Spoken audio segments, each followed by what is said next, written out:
रमन हरि बोल।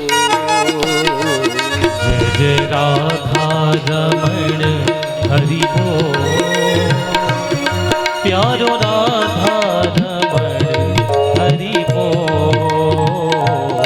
प्यारो राधा रमन हरि बोल। ओ प्यारो राधा रमण हरि बोल। जय राधा रमन हरि बोल। प्यारो राधा रमन हरि बोल। जय जय राधा रमण हरि बोल। हरि बोल। प्यारो राधा रमण हरि बोल। श्री हरि।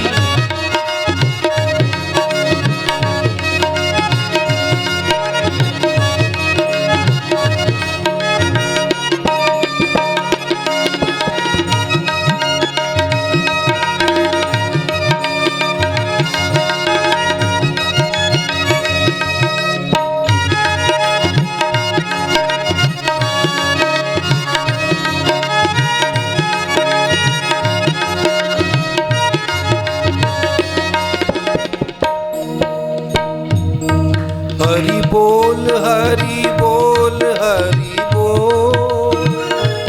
हरि बोल हरि बोल हरि बोल। हरि बोल हरि बोल हरि बोल। हरि बोल हरि बोल हरि बोल। प्यारो राधा रमन हरि बोल। प्यारो राधा रमण हरि बोल। राधा रमन हरि बोल। प्यारो राधा रमन हरि बोल। जय जय राधा रमण हरि राधे बोल। प्यारो राधा रमण हरि बोल।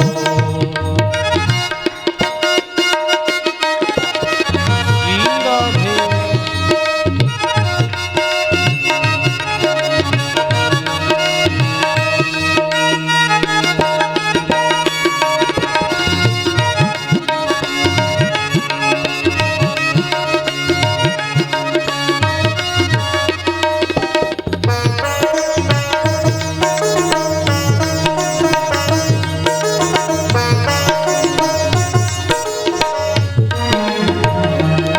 हरि बोल हरि बोल।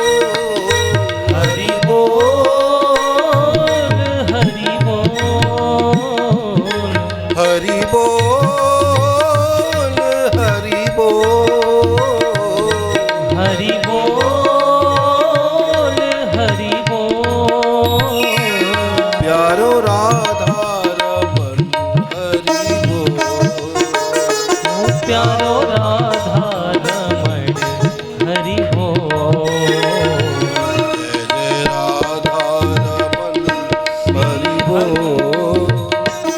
प्यारो राधा रमन हरि बोल। ओ जय जय राधा रमण हरि बोल। प्यारो राधा रमण हरि बोल। प्यारो राधा रमन हरि बोल। ओ प्यारो राधा रमण हरि बोल। जय जय राधा रमन हरि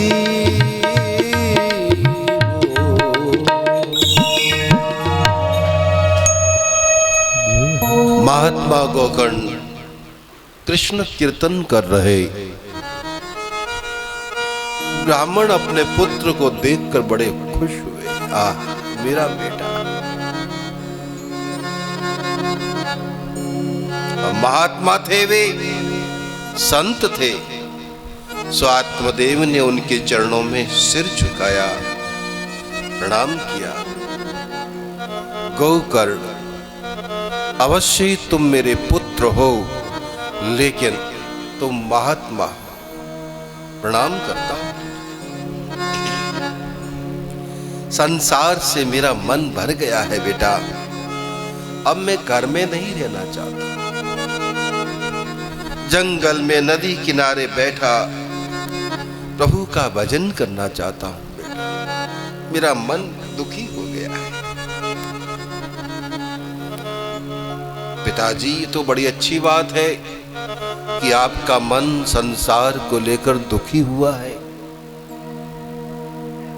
आज आपको वैराग्य हुआ, ये तो बड़े किस्मत की बात है पिताजी। घर छोड़ना तो बड़ा मुश्किल है। घर वाले गालियां दे रहे हैं, दुत्कार रहे हैं, जानवरों जैसा बर्ताव करते हैं, लेकिन घर छूटता नहीं है पिताजी। आज भगवत कृपा से आपको नफरत की भावना प्राप्त हुई, आपका घर छूटा, अच्छी बात है, बड़ी कृपा। आप भजन करना चाहते हैं, बहुत अच्छी बात है पिताजी, लेकिन मैं कुछ आपको आवश्यक बातें बताऊंगा।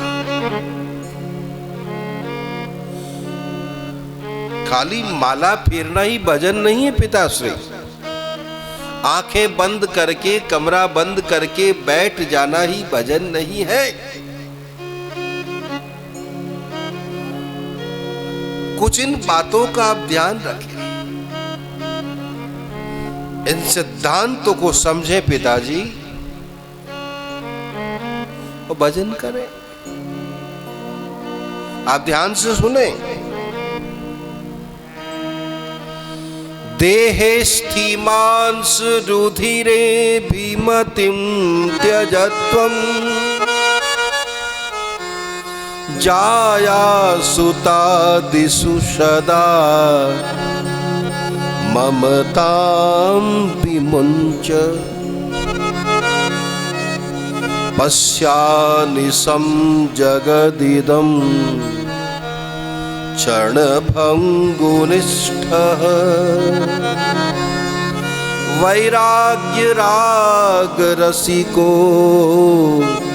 भवभक्तिनिष्ठः।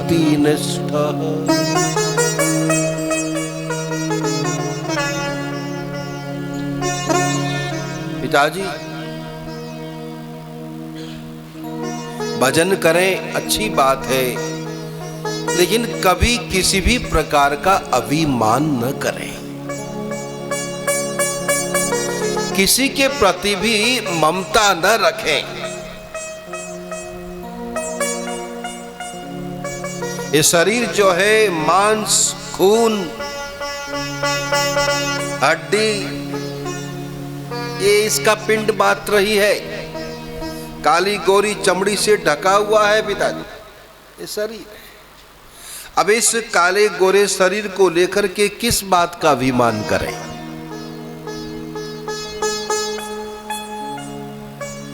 और इस शरीर से जो जुड़े हुए हैं, इस शरीर के जो संबंधी है, पत्नी है, पुत्र है, भाई है, माता पिता है, सास ससुर, XYZ, इस शरीर के जो संबंधित है, इन सब के प्रति ममता का त्याग करें, मेरे पने का भाव न रखें। व्यवहार निभावे। रतनलाल जी संसार में आए हैं, जो जीव हमारे साथ में लगा है, निभाना पड़ता है, निभाएं, लेकिन मन से हमेशा याद रखें कि ये मेरे नहीं थे, मैं इनका नहीं था, ये मेरे नहीं रहेंगे, मैं भी इनका हमेशा नहीं रहूंगा। एक न एक दिन ये सब छूटने वाले हैं, तो पहले से ही छोड़ने की तैयारी करो। तो इन सबके प्रति मेरे पने की भावना न रखें।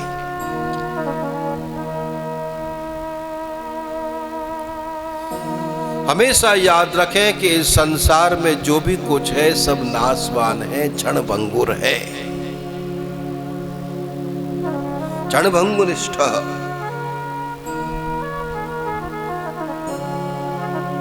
ऐसा अगर भाव रखोगे तो मन में वैराग्य आएगा, संसार के प्रति मोह नहीं होगा। कुछ मिल जाएगा तो खुशी नहीं होगी, कुछ चला भी जाएगा तो दुख नहीं होगा। ऐसा निर्मोही स्वभाव प्राप्त हो जाएगा। आत्मदेव ब्राह्मण ने कहा, बेटा तुमने बड़ी सार गर्भित बातें बताई है, और कोई सरल बात हो तो बताओ बेटा। इस सिद्धांत जरा कठिन लगता है मुझे। मन से मोह रहित होना बड़ा मुश्किल है पुत्र। अहमता और ममता से दूर होना, निर्विकार होना बड़ा दुष्कर लगता है बेटा। कुछ सरल साधन हो। सुने पिताजी, फिर बताया, धर्मं भजस्व सततं त्यज लोक धर्मा, सेवस्व साधु पुरुषा जयि काम कृष्णा, अन्यस्य दोष गुण चिंतनम आसु मुक्त्वा, सेवा कथा रस महो नितराम पिबत्वम्। भागवत धर्मों का सेवन करें पिताजी। लौकिक धर्म कर्म की चिंता न करें। तो शास्त्र सम्मत कार्य है उसे ही करें, शास्त्र प्रतिकूल कार्य न करें। दुनिया कुछ कहे तो कहने दे। ये रीति, ये रिवाज, ये परंपराएं, ये तो ऐसे ही चलती रहेंगी। पिताजी धर्म सम्मत कार्य करें। किसी के भलाई का कार्य है अवश्य करें। हमारे किए गए कार्यों से किसी को कष्ट होता है तो ऐसे कार्य भूल करके भी ना करें। साधु पुरुषों का संग करें, सत्संग करें। और सबसे बड़ी बात कि दूसरों में दोष न देखें। मैं अच्छा हूं, ये बुरे, ऐसी दोष दृष्टि न करें। अन्यस्य दोष गुण चिंतन। भगवान की सेवा करें, पूजा करें, ठाकुर जी के लिए माला बनाएं, धारण करावें, भोग लगावें, आरती करें, प्रार्थना करें, माला फेरें, ध्यान करें, संतों से बातें करें, कथा भागवत पढ़ें। ये तो ठीक है। बोले हाँ बेटा, ये साधन बहुत सरल है। आत्मदेव बड़े प्रसन्न हो गए, प्रणाम करके एकांत में चले गए और वहीं भजन साधन करते करते भगवत धाम को प्राप्त हो गए। बोलो भक्त वत्सल भगवान की जय। कृष्ण कन्हैया लाल की जय। आत्मदेव पंडित तो धाम प्राप्त हो गया, लेकिन धुंधुकारी का क्या हुआ सुनो। धुंधुकारी ने देखा कि पिताजी तो घर छोड़ के चले गए, ये माँ है। इस माँ के पास पैसा बहुत है। पिताजी ने बहुत धन इकट्ठा किया, पिताजी ने तो दिया नहीं। इस मैया से ही छीन लो रे भाई, राजी राजी दे दे मैया। मैया तो भाई राजी राजी कहाँ देवे। तो चूल्हे में जलती हुई लकड़ी उठा ली और जलती हुई लकड़ी लेके सामने खड़ा हो गया। मैया अलमारी की चाबी दे मोए। रुपया पैसा कहाँ छुपा रखे, दे जल्दी, वरना ये जलती लकड़ी पेट में। ब्रज में कहते हैं ना, बवराए दूंगो, क्या कहते हैं, हरि बोल, आग लगा दूंगा मैं। अब तो मैया बेचारी घबराए गई, अलमारी की चाबी दी, ओ डर गई, इतनी डर गई, भागी भागी, ओहो पता चला नहीं एक कुएं में जा गिरी। खत्म। धुंधुकारी ने देखा कि पिताजी चले गए, मैया मर गई, अब क्या है। बड़ा व्यभिचारी था, दुष्ट स्त्रियों को अब तक तो वहां जाता था, अब उन स्त्रियों को अपने ही घर में रखने लगा।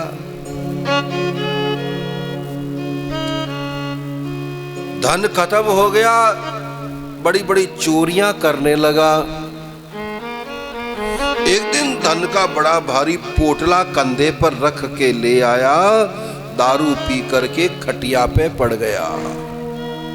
ध्यान दें,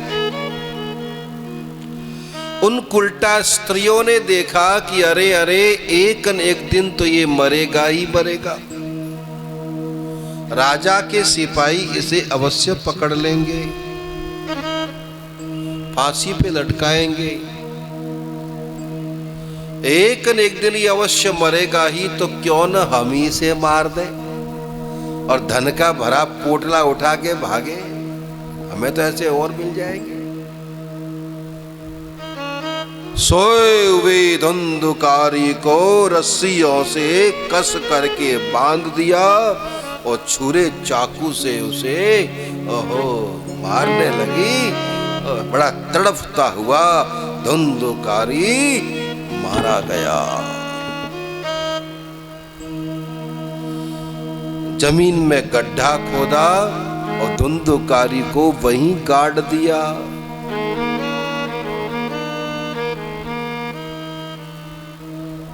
आंगन को बरोबर कर चौका लेप लगाए के वो तो धन का पोटला उठाया और भागी। ऐसी निर्ममतापूर्ण हत्या हुई उसकी। इस प्रकार से किसी की हत्या होती है तो वो जीव सदगति को प्राप्त नहीं होता। एक्सीडेंट हो जाते हैं, कोई रेल के नीचे कट जाते हैं, कोई आग लगाए के मर जाते हैं, कोई पानी में डूब के मर जाते हैं, कोई दुखी होके परेशान होके छत पर से ही कूद जाते हैं कि मर जाओ रे पीछे ही छूटे, हम तो रोज रोज की चेंचे पे थे मर गए, तो इकट्ठे ही मर ले आज। तो ऐसे लोग मरने के बाद भूत प्रेत बनते हैं, उन्हें सुख तो मिलता नहीं है और ज्यादा दुख मिलता है। इस प्रकार से कोई अपनी आत्महत्या करता है, किसी की हत्या होती है, तो वे जीवात्माएं प्रेत योनि में जाती है, भूत प्रेत बनते हैं। धुंधुकारी भी मर करके प्रेत बन गया। अब उनके भाई गौपुत्र गौकर्ण को ज्ञात हुआ कि मेरा भाई प्रेत बन गया। अरे भाई बड़ी दुर्गति हुई इसकी, तो चलो रे चलो, उसे प्रेत योनि से मुक्त करने के लिए श्राद्ध आदि कर्म करें। तो श्राद्ध के दिनों में श्रद्धा पूर्वक जो कर्म किया जाता है उस जीवात्मा के निमित्त उसी को श्राद्ध कहते हैं। रतनलाल जी, श्राद्ध पक्ष में पितरों के प्रति निमित्त जो श्रद्धा पूर्वक भक्ति पूर्वक दान पुण्य किया जाता है, अन्न का दान, वस्त्र का दान, धन का दान, उन पितरों के निमित्त जो ऐसा सत्कर्म किया जाता है, इसी को कहते हैं श्राद्ध कर्म। श्रद्धा से किया हुआ कर्म ही श्राद्ध कहलाता है।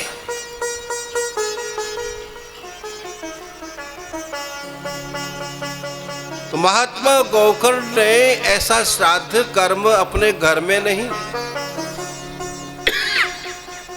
किसी अन्य गांव या नगर विशेष में नहीं, भारत देश के महान तीर्थ जहां श्राद्ध तर्पण आदि कर्म ही विशेष किए जाते हैं, ऐसे गया नामक तीर्थ में जाकर के उसने किया। गया में तीर्थ प्रवर गया नामक तीर्थ में श्राद्ध तर्पण आदि कार्य किया। और एक दिन महात्मा गौकर्ण अपने मकान में आए, गांव में आए, अपने मकान में रात्रि में खटिया बिछाए के सोए गए। इतने में ही क्या हुआ कि धुंधुकारी जो प्रेत वो सामने प्रकट हो गया।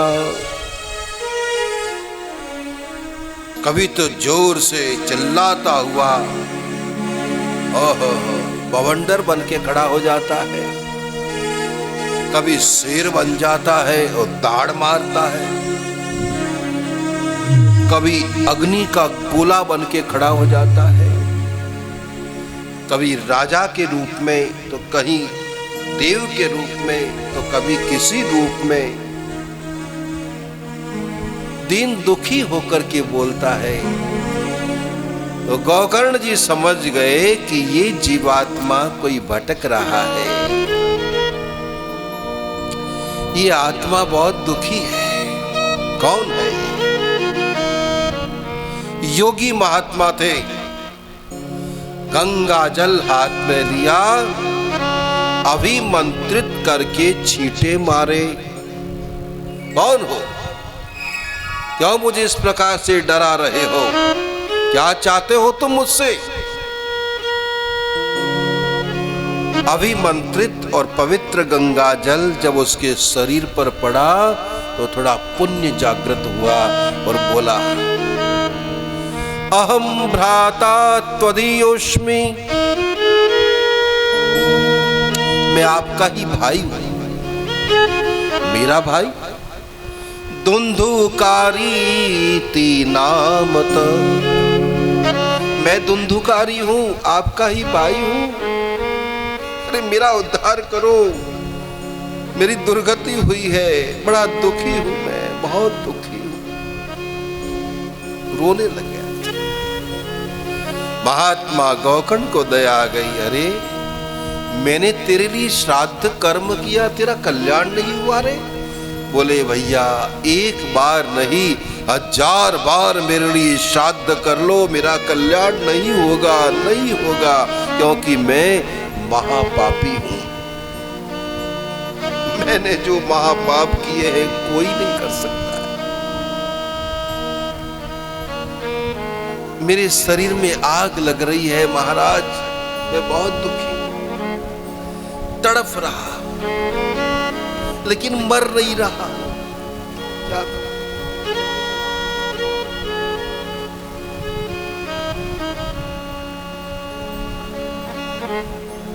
कई लोग दुखी होके मर जाते हैं। अरे दुखी होके मरोगे तो और ज्यादा दुख मिलता है।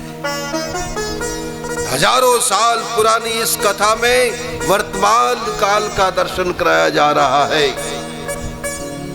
सुंदर शिक्षा मिलती है। कितना भी दुख आवे, कितनी भी परेशानी आवे, कभी आत्महत्या नहीं करनी चाहिए। कई लोग तो फांसी लगा के लटक जाते हैं। ये पीछा छूटे रे, मरो रे भाई, रोज रोज चे मर गए हम तो, इकट्ठे ही मर ले हो आज तो, फांसी का फंदा लटकाए के। अरे ऐसे लोग ज्यादा परेशान होते हैं। वो सोचते हैं कि मर जाएंगे तो सुखी हो जाएंगे, और ज्यादा दुखी हो जाएंगे। शरीर में जलन मचती है, खाए की इच्छा हुए पर खाने के लिए कुछ मिलता नहीं है। नींद आती है लेकिन सो नहीं सकते।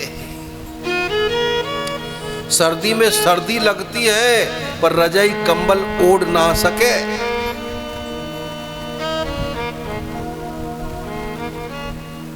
गर्मी लगे पर पंखा और कूलर की हवा में बैठ ना सके। बहुत कष्ट होता है। धुंधुकारी बोला, भैया मैं बहुत दुखी हूं, मेरा कल्याण करो, महात्मा ने कहा ठीक है जाओ, अभी तो तुम अपने स्थान पे बैठो, मैं विचार करूंगा, अवश्य ही तुम्हारा कल्याण होगा। तू मेरा भाई है, मैं तेरा कल्याण करूंगा, जाओ प्रतीक्षा करो। महात्मा जी ने रात भर विचार किया कि क्या करना चाहिए। प्रातः काल हुआ, भगवान सूर्य देव पूर्व दिशा से ऊपर की ओर आ रहे थे। पूर्व दिशा की ओर भगवान आदित्य दर्शन दे रहे थे। महात्मा जी ने सूर्य को प्रणाम किया, सूर्य को प्रणाम किया। तुभ्यं नमो जगत साक्षी, ब्रूहि में मुक्ति हेतुकं, ब्रूहि में मुक्ति हेतुकं। हे जगत साक्षी भगवान आदित्य, हे सूर्य देव, मेरे भाई के कल्याण के लिए कुछ बताओ, मेरे भाई की मुक्ति का उपाय बताओ महाराज। बंधुओं, भगवान सूर्य ने उपाय बताया है। क्या बताया? श्रीमद् भागवतान मुक्ति ही। क्या बताया उन्होंने उपाय? हरि बोल। रतनलाल जी क्या बताया? हरि हरि। श्रीमद् भागवतान मुक्ति सप्ताह वाचनम कुरु। हे महात्मा, अपने भाई का कल्याण चाहते हो तो श्रीमद् भागवत की सप्ताह कथा करो। भागवत की कथा अगर तुम्हारा भाई वो प्रेत सुनेगा, अवश्य ही उसका कल्याण होगा। उसकी मुक्ति का और कोई उपाय नहीं है, क्योंकि वो महापापी है और श्रीमद् भागवती कथा महापापियों का भी उद्धार कर देती है। सप्ताह वाचनम कुरु, भागवत की सप्ताह कथा करो। गोकर्ण जी ने प्रणाम किया, धन्य हो महाराज, साधन मिल गया। अब तो साहब पूरे गांव में उन्होंने प्रचार किया, हे गांव वालों, मैं अपने मेरे भाई के कल्याण के लिए कथा कह रहा हूं, आप सब आओ। गांव वाले, मोहल्ले वाले गोकर्ण जी का बड़ा आदर करते थे, गोकर्ण जी से बड़ा प्रेम करते थे गांव वाले। अरे साहब हम जरूर आएंगे बाबा, जरूर आएंगे। महात्मा जी ने कथा शुरू करी। सैकड़ों नर नारी आए हैं, धुंधुकारी भी आया, बांस का रखा है। हरि बोल। ओ भैया, धुंधुकारी भी बैठे हैं। धुंधुकारी भी आया, देखा कि कहां बैठूं, ठंडी हवा आ रही है, मैं तो उड़ जाऊंगा, क्योंकि हवा का ही तो रूप है। तो 7 गांठ वाला एक बांस विशेष, और सप्त ग्रंथि वाले बांस के नीचे छेद में आके बैठ गया। पहले दिन की कथा सुनी तो एक गांठ फट गई। दूसरे दिन की कथा हुई, दूसरी ग्रंथि का भेदन हुआ। क्रमशः 7 दिन कथा सुन करके 7 ही ग्रंथियों का भेदन करता हुआ धुंधुकारी प्रेत अब प्रेत नहीं, अब पार्षद बन करके प्रकट हो गया। बोलो भागवत भगवान की जय। 7वें दिन वो प्रेत नहीं रहा, पार्षद बन के प्रकट हो गया और प्रणाम करने लगा, प्रशंसा करने लगा, भागवत की महिमा कहने लग गया। अरे हम आप लोग तो कहते ही हैं इस कथा को जो भी कोई प्रेम से सुनता है उसे भी समझ आती है, इसकी महिमा समझ में आती है, वो खुद इसकी महिमा का बखान करता है। प्रेत बोला, क्या बोला प्रेत? धन्यम भागवती वार्ता प्रेत पीड़ा विनाशनी। धन्य है संसार में भागवत की कथा, धन्य है कि हमारे जैसे प्रेतों का भी उद्धार कर दिया है। धन्यम भागवती वार्ता, धन्य। इतने में ही सुंदर विमान आया। देवता लोग सुंदर विमान लेकर के आए। धुंधुकारी, आओ बैठो, भगवान ने आपके लिए विमान भेजा है, बैठो, आओ वैकुंठ धाम में पधारो। आपने बड़े प्रेम से कथा सुनी है भैया, स्वागत है, बैठो विमान में। धुंधुकारी विमान में बैठ गए। लेकिन महात्मा गौकर्ण ने उन देवताओं को रोका कि देवताओं, तनिक ठहरो, मेरी शंका का समाधान तो करो। यहां हजारों भक्त लोग कथा सुन रहे हैं, कथा सुनी है सबने, लेकिन विमान आप लाए हैं तो केवल और केवल धुंधुकारी के लिए।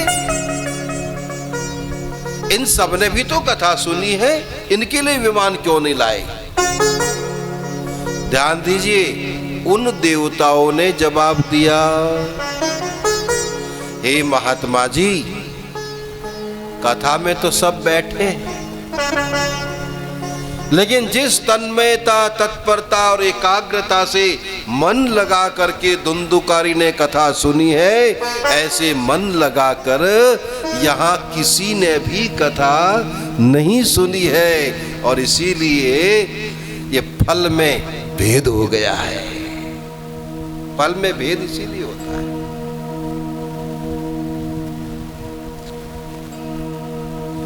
धुंधुकारी ने बड़ा मन लगाकर कथानक सुना,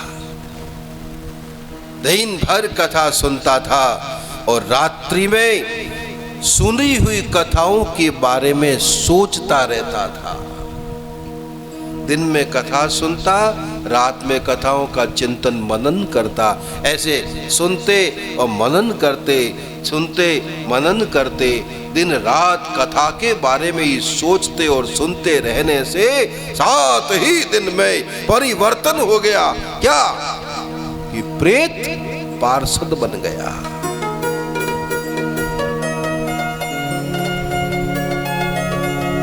उन देवताओं ने कहा है, ध्यान दीजिए, बोले हे महात्मा जी,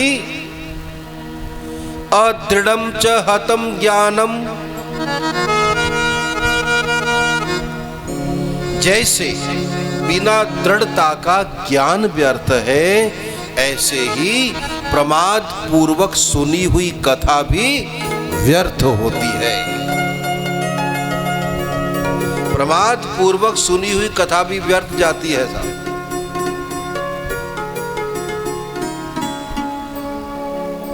प्रमाद का मतलब यहां पे कहा गया है कि प्रमादेन हतम श्रुतम, प्रमाद पूर्वक सुनी हुई कथा व्यर्थ होती है। तो प्रमाद का क्या मतलब? मन और इंद्रियों का इधर उधर भटकना ही प्रमाद कहलाता है। हम बैठे तो यहां है, लेकिन मन ही मन पता नहीं क्या क्या सोचते रहते हैं,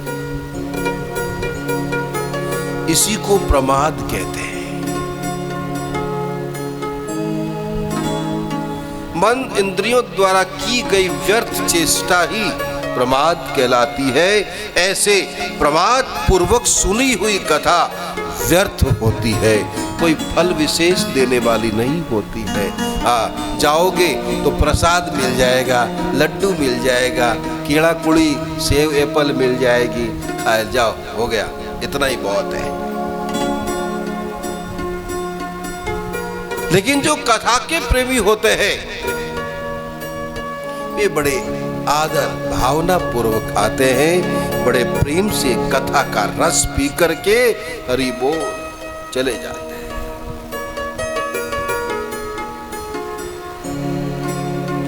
अवश्य ही यहां इतनी बड़ी भीड़ है, लेकिन जिस तन्मयता और एकाग्रता से धुंधुकारी ने सुनी है, ऐसी एकाग्रता से यहाँ किसी ने नहीं सुनी।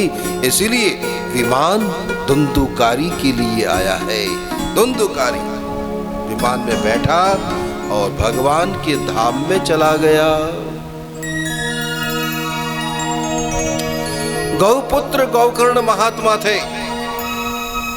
उन्होंने विचार किया कि नहीं, जैसे धुंधुकारी का उद्धार हुआ है, ऐसे ही मेरे पूरे गांव वालों का उद्धार होना चाहिए।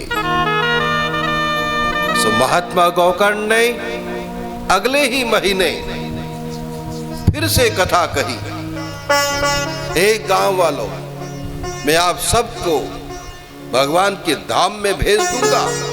जैसे धुंधुकारी विमान में बैठकर गया है, आप सभी विमान में बैठकर जाओगे, लेकिन प्रेम से मन लगाकर कथा सुनो। आओ। अगले महीने फिर से कथा करी। पहले तो आषाढ़ महीने में कथा करी उन्होंने, गौकर्ण जी ने। आषाढ़ का महीना, शुक्ल पक्ष की 9वीं तिथि, और अब की बार सावन का महीना और शुक्ल पक्ष की 9वीं तिथि से लेकर राखी पूर्णिमा तक कथा करी। शुक्ल 9वीं से शुक्ल पूर्णिमा तक कथा करी। आहा हा हा, 7वें दिन चमत्कार हो गया। क्या हुआ? कथा विश्राम हुआ, कीर्तन हुआ। उसी समय उनके कथा पंडाल में लक्ष्मी और नारायण प्रकट हो गए। बोलो भक्तवत्सल भगवान की जय। केवल भगवान ही प्रकट नहीं हुए, भगवान के पार्षद उद्धव, नारद, प्रहलाद, अर्जुन, ऋषि पर्वत, ऋषि गौतम, भगवान दधीचि, महर्षि, भगवान परशुराम आदि ये सभी प्रकट हुए और गाने लगे, झूमने लगे, आनंद लगा।